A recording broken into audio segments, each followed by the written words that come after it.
Today, we're finding out about academic life in the prep school, but also we find out about Piers Davidson as a person. As well as being the prep academic lead in school, he's also had a very interesting life so far, and he's about to share it with us. Come with me into this episode to find out more. Welcome to Mount Kelly Conversations, the podcast from Mount Kelly in Devon.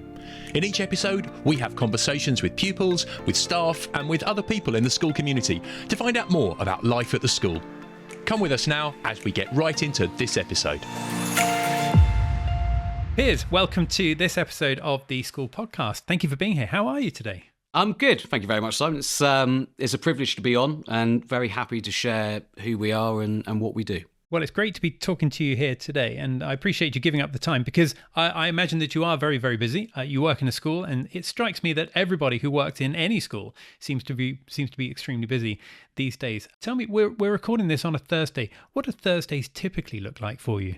Oh, crikey. They're never the same. They're always frenetic, but there is a teaching commitment. So I teach probably 4 lessons of maths on a Thursday to upper prep, which is our year 7s and 8s. I've got various other responsibilities across the piece. However, this morning I've taken the reins of our inter-house quiz. So we've been quizzing years 3 and 4 on. It's a fantastic app. I don't know if you or people listening will be aware, but Kahoot. Children will have a question and they will have a multiple choice answer, and points that they accrue in that app will count towards their inter-house quiz total, which then goes into the house competition, which then subsequently Scott will win, as that is my own house. However, I can't be biased, but the children love it. I mean, it's such a great way to get engagement. Simple questions, building up those points. So year 3 have done one, year 4 will do one, and then we've got a massive, great big finale on Friday, which will be our inter-house quiz competition. Brilliant. Now, of course, people can use Kahoot at home as well, can't they? I'm saying this because my own children told me about Kahoot a number of years ago. We ended up using it at home as a family. But it's one of those things, isn't it, if I remember rightly, that children can use, they'll be learning without sort of even realising that they're learning. It's a great tool for engagement. None of these things are a panacea, but if we pose questions on Kahoot, we've got the potential to pause, have a look at those questions, go through those questions, and you're right. You know, the children don't see it as a formal learning experience, but they will be learning things along the way, undoubtedly. Now, let's talk about education and yourself. I mean, how did you get into working in education in the first place? Do you know, I was listening to Dom's podcast on Mount Kelly Conversations, and his lineage is direct. You know, his dad's a head teacher, his brothers are teachers. You know, comes from a very long line. My route is much more circuitous. I wanted to be a lawyer when I left university. Oh, okay. So I did a law degree many years ago, and I pursued research, and I did some looking at legislation and researching the impact of legislation in different organisations. It was very... I wrote a significant amount of reports that I don't believe anybody actually ever read. Right. So it's, you know, and there's quite an insular quality to that job. It was quite a one-person based office sort of experience. So I wanted a bit of adventure. I travelled across to Europe. I did a CELTA, a TEFL qualification, and that's taught teaching English as a foreign language. Is that right? Yes, yeah. And had an absolute. Just an awesome experience, you know, and I bought into that with the idea of travelling, but fell in love with the teaching rather than travelling. So moved back to the UK, picked up some various teaching posts. I've taught English, taught some maths, and then went back to university, did a further 2 years in maths and qualified as a secondary maths teacher. Gosh. And what is it about working with children that you enjoy? Do you know, it is, I guess it's the humanity. You are touching base with everybody and anybody, and that those relationships are at the core. So it's seeing lots and lots of different people helping. There's a real. It's not altruistic. There's a real sense of achievement when you've helped people, supported them, and achieved different things, and always a captive audience. You know, so there's I think inside every teacher there is that aspect of, well, just love to present, love to be at the front, love to be the centre of attention. So yeah, there's very few things about the job that I don't like. And what if I can ask you this? What is your teaching style? If I spoke to one of your pupils right now and asked them what Mr. Davidson is like, what would they actually say? Do you think? I think one size doesn't fit all. So depending on the student that you talk to, we are always adapting to the room.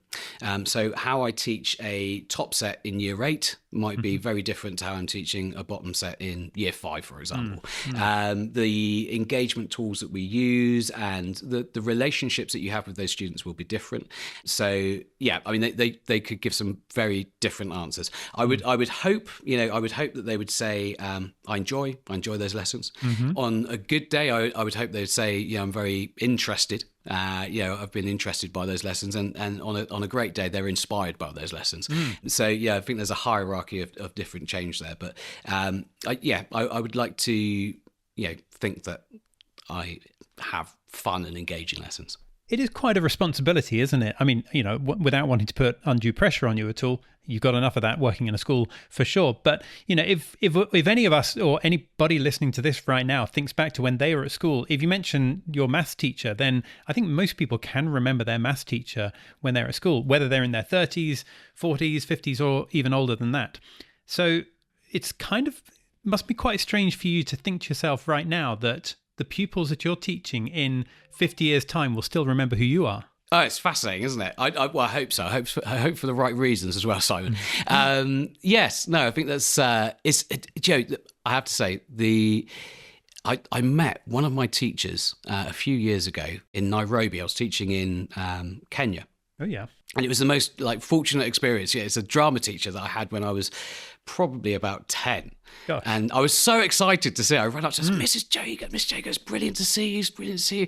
I just saw this sort of look of horror on her face, as if to say, my God, you're 40 now. What does that make me? Yeah. And I've always remembered that with students coming up to me. And it's a really fortunate place to work in Mount Kelly, because previously I've worked in standalone prep schools, and you send these pupils off into the distance and you never see them again. But here we still have contact for many years afterwards, and I see pupils who have now gone right the way through the system, have cleared their A levels and are going on to great things. We had a pupil just recently that I taught many years ago who has just been accepted into Oxford. That was the news on the Common Room on Monday. It's brilliant. It's brilliant to still have that connection with students many years down the line. Now, of course, in your role there as being the academic lead at the prep, I'd love to understand a little bit more about what that actually means. Some of the people listening to this right now, they might be parents of current children who are at the school. They might be parents of children who aren't at the school just yet. And they're thinking, well, what does prep academic lead actually mean? Just tell us a bit more about that. So it is partly design of the curriculum. So what do we teach? When do we teach it? Who teaches it, etc.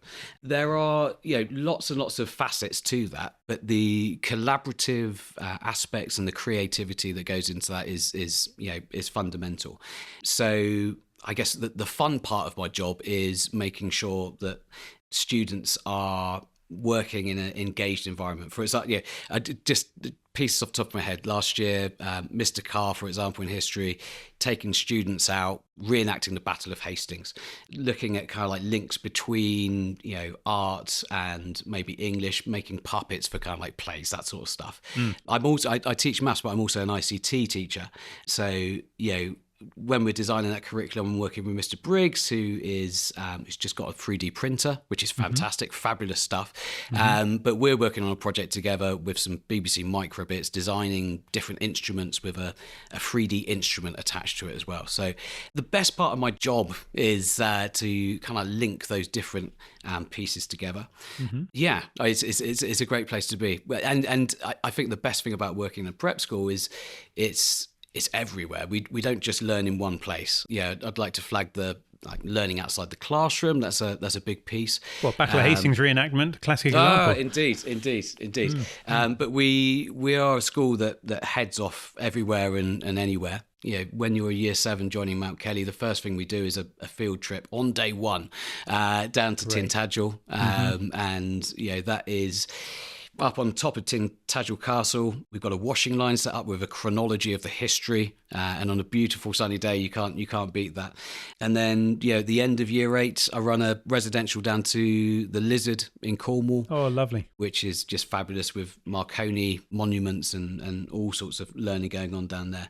So we are everywhere and anywhere, with fabulous grounds as well. So again, it is outside the classroom. We have a great project with nature connectivity running now, and researching the impact of nature on learning itself. What would you say makes teaching and learning a little bit different at Mount Kelly just compared to other schools? Well, I'd say it's the sheer diversity of experience that we offer, as above all of the learning environments that we offer. But I guess the pedagogy is significant as well. We've just received a Thinking Schools accreditation from Exeter University, which is a mark of quality in terms of our cognitive science that's embedded within the curriculum and how our teachers are teaching. So looking at metacognition models in education, which is great. Tell us a bit more about that. You mentioned words like metacognition and pedagogical approach to teaching, I think you said, or something like that.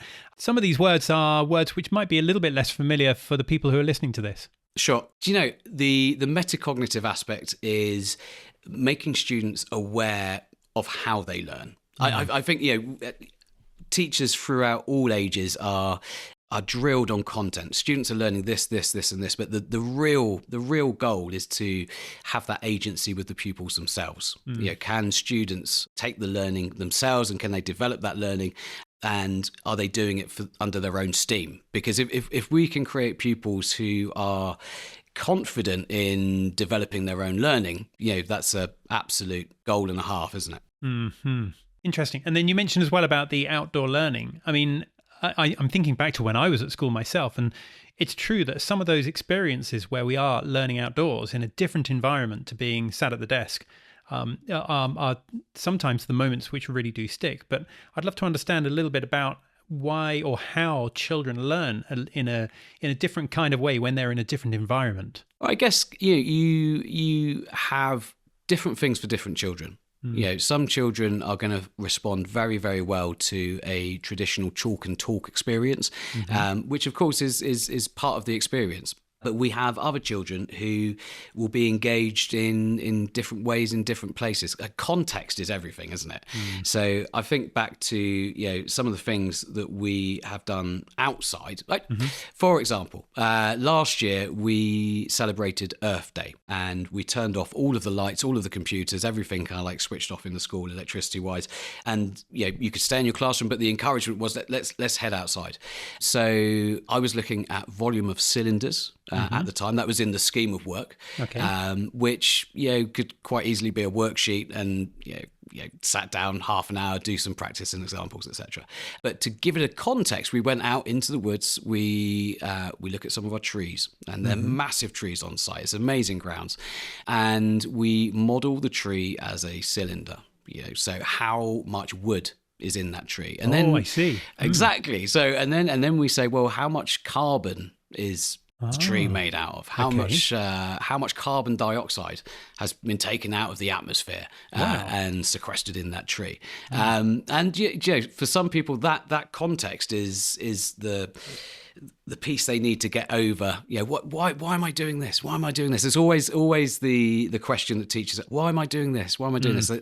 Some students desperately need a reason for their learning. For like learning algebra or something like that. Oh, absolutely. But anything at all. Talking about Tintagel Castle, it could be a very dry experience walking around Tintagel Castle, but if you are looking at the history and you've got a washing line, or you're making a bridge out of some straws and tape, kind of like in front of a massive, I don't know if you've been to Tintagel, but the cantilever bridge down there is fantastic.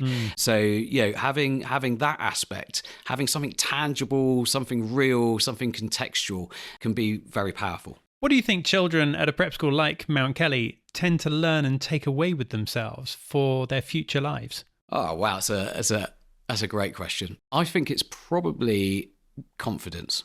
I think that's kind of like the key for me is, do we have children who are comfortable in their own skin. And I think we have an environment where we allow that to happen. We can create an environment where children are happy to take risks. You know, we're a smaller community.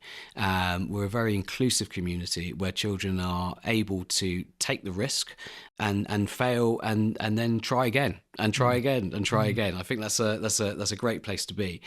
I think we are a place that has very strong relationships because of those sizes, and children have the opportunities to explore so many different things. And when you mention confidence, sometimes people ask that question, how do you get the balance right between confidence and arrogance?